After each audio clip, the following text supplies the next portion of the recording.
Ya, bismillahirrahmanirrahim. Assalamualaikum warahmatullahi wabarakatuh. Masih di pasar hewannya di Pasar Kerbau tanggal 21 November 2020. Ya, bersama Campur Channel. Ini terlihat di depan kita ini satu ekor kerbau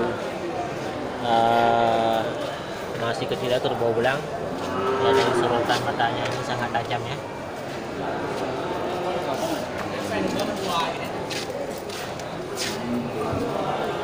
Ini lain dari biasa, ini matanya.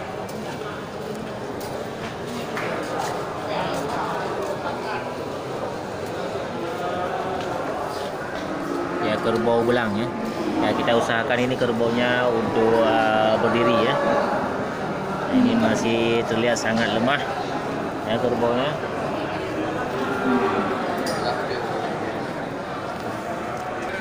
Ya, sudah berdiri ini kerbaunya.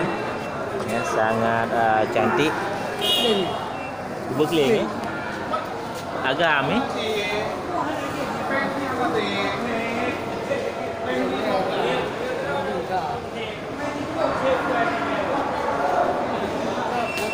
Ya, ini khusus kita sorot untuk satu ekor kerbau kling ya, kerbau jambul putih.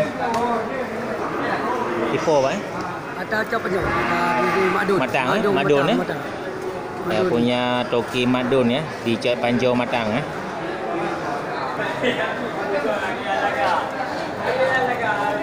Nah, mantap ya.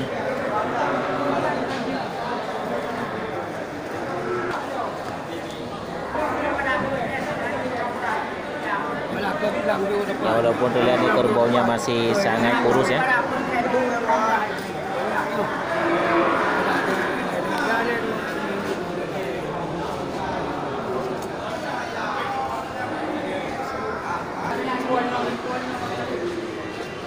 Ya, ini masih sangat banyak turunan dari jenis kerbau India ya. Ya, kerbau kecil ya.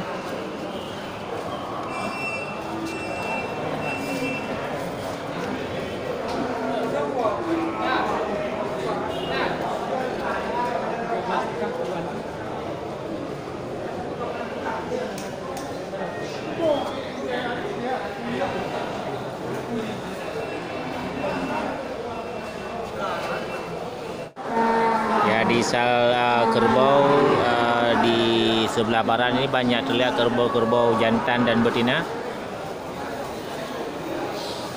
Ya, ini kerbau satu ekor kerbau semi belang ya.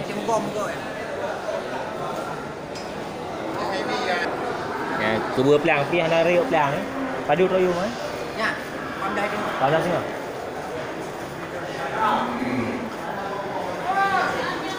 Kerbau betina ya. 18,5 juta kerbau semi belang ya.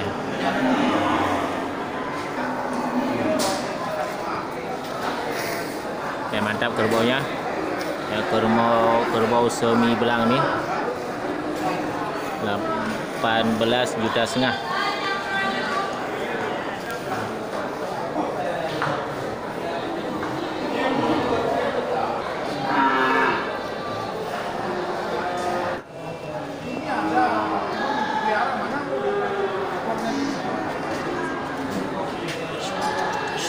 Oke, mantap, itu dia kerbau yang menjadi sorotan dari para pengunjung.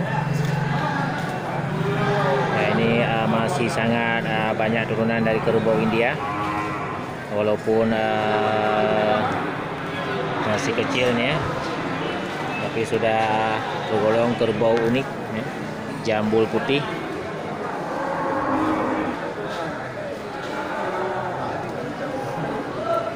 Oke, cukup sekian.